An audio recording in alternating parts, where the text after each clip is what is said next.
We asked for two pipelines to be exempted from all sanctions. One that brings the gas from the south and the other that brings the oil from the east. We agreed and the president decided. And he said that the sanctions will not be applied to these two pipelines.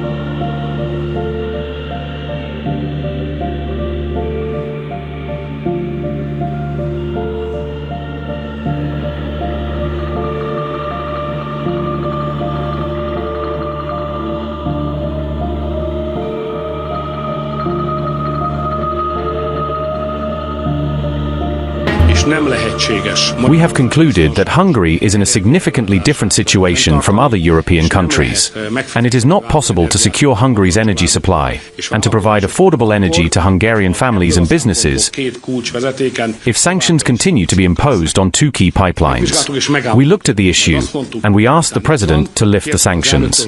We asked for two pipelines to be exempted from all sanctions. One that brings the gas from the south and the other that brings the oil from the east. We agreed and the president decided. And he said that the sanctions will not be applied to these two pipelines. We also agreed on nuclear cooperation issues. We have agreed that Westinghouse will be involved in Hungary's nuclear energy industry. It's a new thing. Americans have never been involved in Hungary's nuclear energy industry. Now this is also happening. As for the tone and framework of the negotiations, I can say that the leaders of two states allied to each other negotiated with each other. We have not identified any significant point which differ from each other in the case of our allied states. So there is no strategic difference or conflict between the interests of the two countries.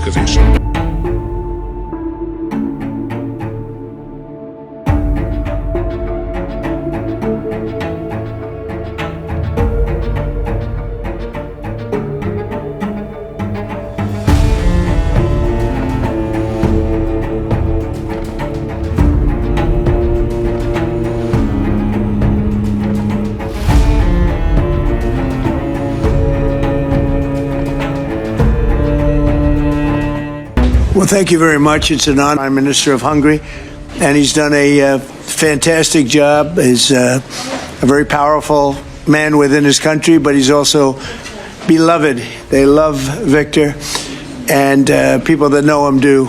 He's run a really great country, and he's got no crime, he's got no problems like some countries do, but probably has a couple of things that I don't know about, maybe that I don't want to know about. But he's a very special person. I've known him for a long time. We're going to be talking trade. We're going to be talking a little bit of Russia, Ukraine. We'll be talking about energy and energy prices. As it relates to oil that is coming from Russia, is that something that you are prepared to do? Sure. We're looking at it because it's very difficult for him to get the oil and gas from other areas. As you know, they don't have the advantage of having sea. It's a great country. It's a big country, but they don't have sea. They don't have the ports. And so they have a difficult problem. There's another country that has that same problem, by the way. But when you look at what's happened with Europe, many of those countries, they don't have those problems, and they buy a lot of oil and gas from Russia. And as they know, I'm very disturbed by that because we're helping them and they're going and buying oil and gas from Russia. So that question could be really asked maybe more accurately if you talked about many European countries, not Hungary necessarily, because Hungary is in a different position. But many European countries are buying oil and gas from Russia, and they have been for years. And I say, what's that all about?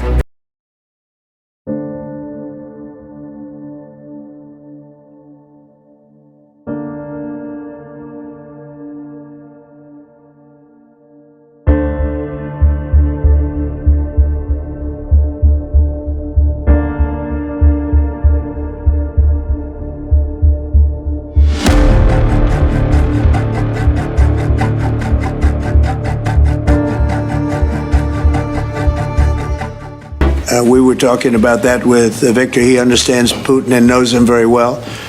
And I feel that, I mean, I'm going to let you say what you think, but I think that Viktor feels we're going to get that war ended in the not too distant future. Victor, do you want to talk about that?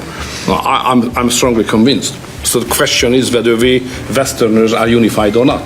The problem is that the president has huge peace efforts, which are just splendid and very positive for the European continent and all the peoples of Europe. But at the same time, we are not unified because Brussels and the Europeans has a different approach to the war.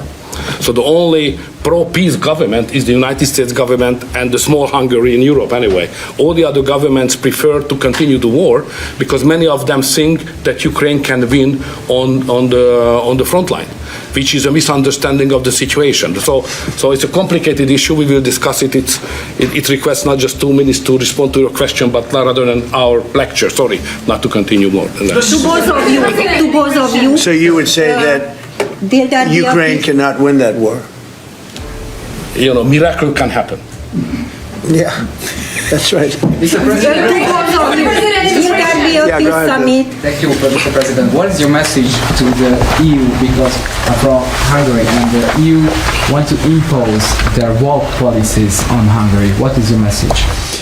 Well, I think they should respect Hungary and respect this leader very, very strongly, because he's been right on immigration. Look what's happened to Europe with the immigration. They have people flooding Europe all over the place, and it's hurting it. It's the crime rates are way up. A lot of bad things are happening. His crime rates are very low. They're the same as they always were, which is very little crime, because he's kept it the way it should be.